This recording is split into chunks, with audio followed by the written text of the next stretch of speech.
Mesdames, Messieurs, mes amis, puisque nous avançons ensemble, nous sommes des amis, il y a deux écueils qui me semblent très importants à éviter et j'ai pu les noter en discutant avec les uns et les autres, puisque maintenant l'occasion m'est souvent donnée de répondre à vos appels quand je le peux. Deux écueils qui me semblent, en fait, qui ont été des gros pièges pour les Congolais. Le premier, c'est de dire « attendons que ça tombe avant de faire quoi que ce soit ».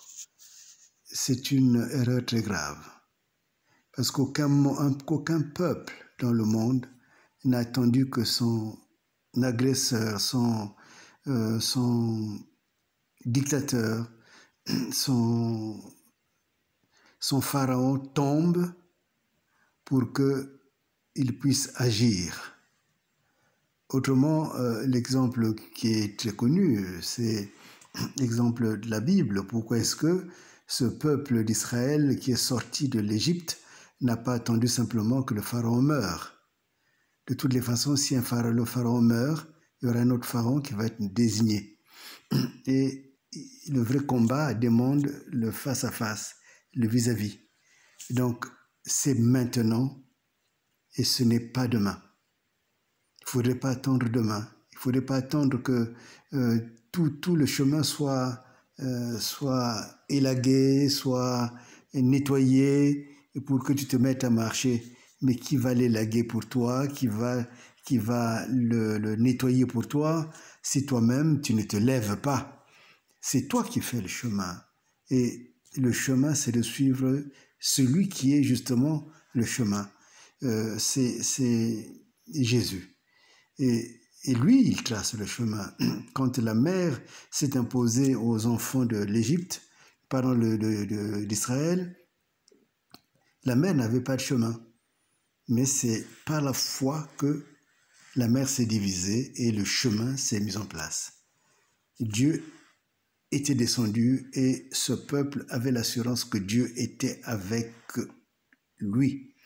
Et comme il était avec lui, ils étaient assurés qu'il n'y aura aucun obstacle et que tous les obstacles seront nettoyés.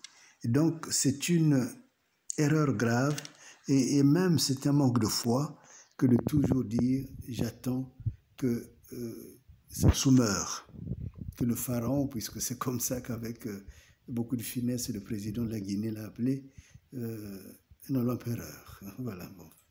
C'est un peu la même acabit. En tout cas, qu'il meure, non. Il faut se mettre en route.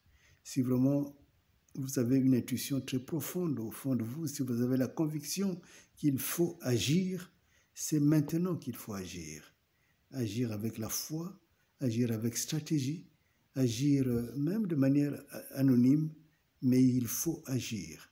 Et c'est comme cela que les conditions de libération s'installent.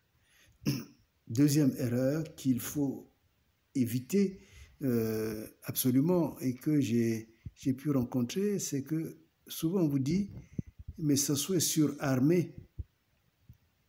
Sassou est surarmé et de toutes les façons, il va encore continuer à s'armer et il n'y a rien à faire.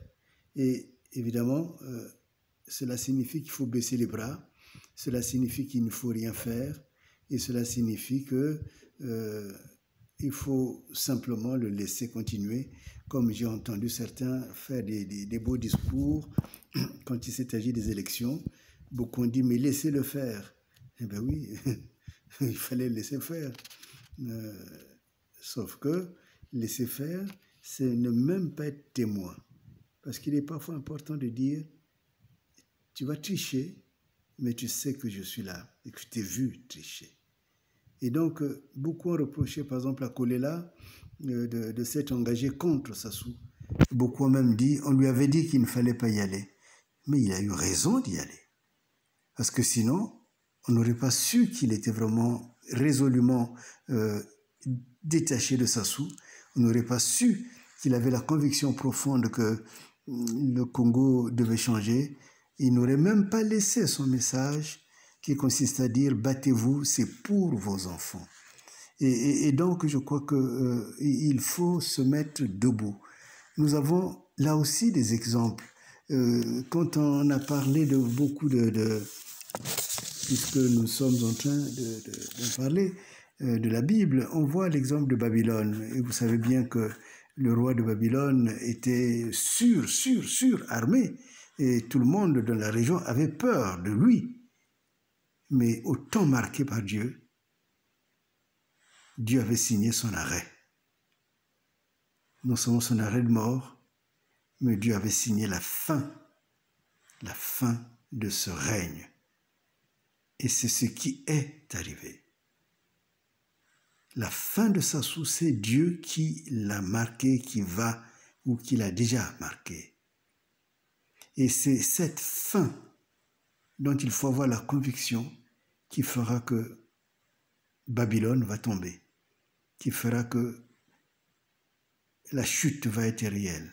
Ce qu'il faut savoir, c'est que ces gens, c'est des gens qui ont, ils ont leur franc-maçonnerie, ils ont leur système de nuit.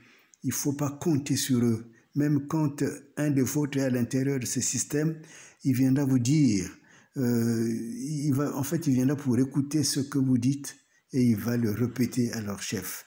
Donc il faut avoir une détermination souveraine et personnelle. Et cette détermination, elle se forge sur Dieu. Il est temps d'appeler Dieu dans notre combat. Il est temps d'être convaincu que Dieu est vraiment à l'œuvre. Il est temps de savoir que Dieu travaille avec nous. Et cette conviction, elle est fondamentale pour que le Congo change. Depuis les temps de Machua, de Yulu, Dieu, Massamba Deba, Dieu a été toujours au centre. Malgré les erreurs des hommes, Dieu était connu.